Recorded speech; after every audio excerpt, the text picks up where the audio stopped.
Hi guys, welcome back. ಎಲ್ಲರೂ ಹೇಗಿದ್ದೀರಾ? Hope ಎಲ್ಲರೂ ಚೆನ್ನಾಗಿದ್ದೀರಾ ಅಂದ್ಕೊಂಡಿದ್ದೀನಿ. ಯಾರೆಲ್ಲ ಹೊಸದಾಗಿ ನನ್ನ ಚಾನಲ್ನ ನೋಡ್ತಾ ಇದ್ದೀರಾ ಪ್ಲೀಸ್ ಸಬ್ಸ್ಕ್ರೈಬ್ ಮಾಡ್ಕೊಳ್ಳಿ, ಹಾಗೆ ಬೆಲ್ ಐಕಾನು ಕೂಡ ಪ್ರೆಸ್ ಮಾಡ್ಕೊಳ್ಳಿ. ಇವತ್ತಿನ ರೆಸಿಪಿ ಬಂದು ಹಿದ್ಕಿನ ಬೇಳೆ ಖಾರ ಪೊಂಗಲ್ ಮಾಡ್ತಾಯಿದ್ದೀನಿ. ತುಂಬ ಚೆನ್ನಾಗಿರುತ್ತೆ, ತುಂಬ ಟೇಸ್ಟಿಯಾಗಿರುತ್ತೆ, ಸಿಂಪಲ್ಲಾಗಿ ಮಾಡ್ಕೋಬೋದು. ಮೊದಲಿಗೆ ನಾನಿಲ್ಲಿ ಹೆಸರುಬೇಳೆನ ಅರ್ಧ ಕಪ್ ಆಗೋಷ್ಟು ತೊಗೊಂಡು ನೀಟಾಗಿ ಡ್ರೈ ರೋಸ್ಟ್ ಮಾಡ್ಕೊತಾ ಇದ್ದೀನಿ. ಡ್ರೈ ರೋಸ್ಟ್ ಮಾಡ್ಕೊಂಡಿರೋಂಥದ್ದನ್ನು ಕುಕ್ಕರ್ಗೆ ಹಾಕ್ಕೊಂಡು ಫ್ರೈ ಮಾಡಿಬಿಟ್ಟು ಹೆಸರುಬೇಳೆನ ಹಾಕೋದ್ರಿಂದ ಕ್ರೀಮಿ ಕನ್ಸಿಸ್ಟೆನ್ಸಿನಲ್ಲಿ ಬರುತ್ತೆ. ಸೊ ದಟ್ ನಾನು ಫ್ರೈ ಮಾಡ್ಕೊಂಡು ಹಾಕ್ಕೊತಾ ಇದ್ದೀನಿ. ನೀವು ಹಾಗೆ ಬೇಕಾದರೂ ಹಾಕೋಬೋದು.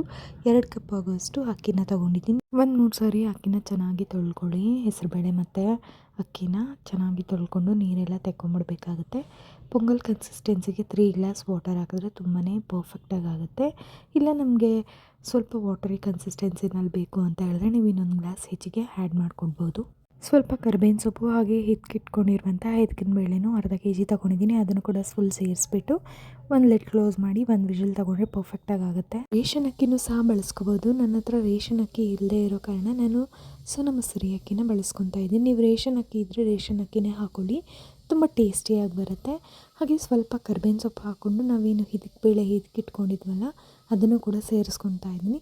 ಸುಮಾರು ಇದು ಒಂದು ಅರ್ಧ kg ಆಗೋಷ್ಟು ಹಿದ್ಕಿನ ಬೇಳೆ ಇದೆ. ಸೊ ದಟ್ ನಾನು ಸೇರಿಸ್ಕೊಂಡು ಲಿಡ್ನ ಕ್ಲೋಸ್ ಮಾಡಿ 1 ವಿಷಲ್ ಕೂಗಿಸ್ಕೊಳ್ತಾ ಇದ್ದೀನಿ. ಮತ್ತೊಂದು ಬಾಣಲಿನ ಇಟ್ಕೊಂಡು ಅದಕ್ಕೆ ಒಂದು 2-3 ಟೇಬಲ್ ಸ್ಪೂನ್ ಆಗೋಷ್ಟು ಎಣ್ಣೆನ ಹಾಕ್ಕೊತಾ ಇದ್ದೀನಿ. ನಾನಿಲ್ಲಿ ಒಗ್ಗರಣೆ ಮಾಡ್ಕೊಳ್ಳಿಕ್ಕೆ ಜೀರಿಗೆ, ಮೆಣಸು, ಹಸಿಮೆಣ್ಸಿನ್ಕಾಯಿ, ಬೆಳ್ಳುಳ್ಳಿ, ತುರಿದಿರೋ ಶುಂಠಿ ಮತ್ತು ಗೋಡಂಬಿನ ತೊಗೊಂಡಿದ್ದೀನಿ. ಎಣ್ಣೆ ಕಾದ್ಮೇಲೆ ಅರ್ಧ ಟೇಬಲ್ ಸ್ಪೂನ್ ಆಗೋಷ್ಟು ಸಾಸಿವೆನ ತೊಗೊಂಡಿದ್ದೀನಿ.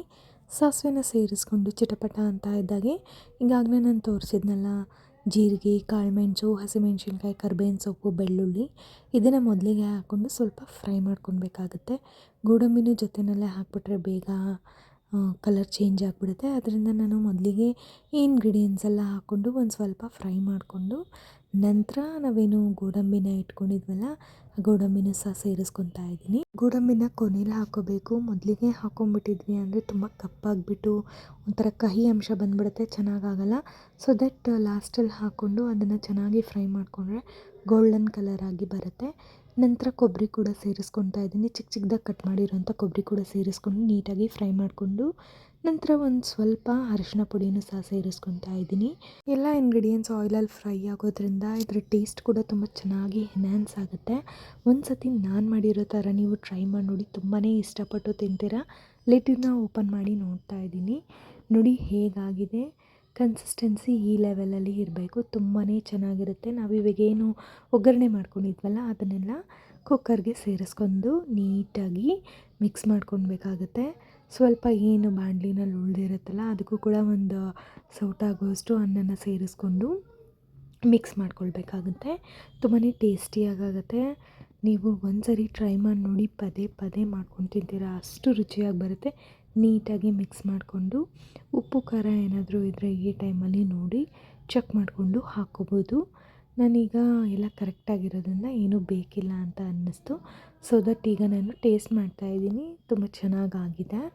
ಈಗ ಲಾಸ್ಟಲ್ಲಿ ಸಣ್ಣದಾಗಿ ಕಟ್ ಮಾಡಿರುವಂಥ ಕೊತ್ತಂಬರಿ ಸೊಪ್ಪನ್ನ ಹಾಕ್ಕೊಂಬಿಟ್ರೆ ತುಂಬಾ ಟೇಸ್ಟಿಯಾಗಿರುವಂಥ, ರುಚಿಯಾಗಿರುವಂಥ, ಡಿಫ್ರೆಂಟ್ ಆಗಿರುವಂಥ ಹಿದ್ಕವ್ರೆ ಕಾಳನ್ ಖಾರ ಪೊಂಗಲ್ ರೆಡಿನೇ ಆಗಿಬಿಡುತ್ತೆ.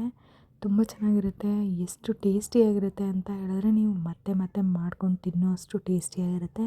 ಮಕ್ಕಳಿಗೆಲ್ಲ ತುಂಬಾ ಇಷ್ಟ ಆಗುತ್ತೆ. ಸೊ ದಟ್ ನೀವು ಸರ್ವ್ ಮಾಡ್ಕೋಬೇಕಾದ್ರೆ ನಿಮಗೆ ಬೇಕಾದರೆ ತುಪ್ಪ, ಚಟ್ನಿ ಜೊತೆ ಕೂಡ ನೀವು ತಿನ್ಬೋದು. ನನಗೆ ಏನೂ ಬೇಕಾಗಿಲ್ಲ, ಬಿಕಾಸ್ ಗೋಡಂಬಿ ಹಾಕಿರೋದ್ರಿಂದ ಫ್ಲೇವರ್ಫುಲ್ ತುಂಬಾ ಚೆನ್ನಾಗಿರುತ್ತೆ. ಬಾಯಿಗೆ ಅದು ಸಿಗ್ತಾ ಇರೋದ್ರಿಂದ ನನಗೆ ಎಕ್ಸ್ಟ್ರಾ ಏನೂ ಬೇಡ ಅನಿಸುತ್ತೆ. ಇದೇ ರಿಚ್ ಆಗಿರುತ್ತೆ.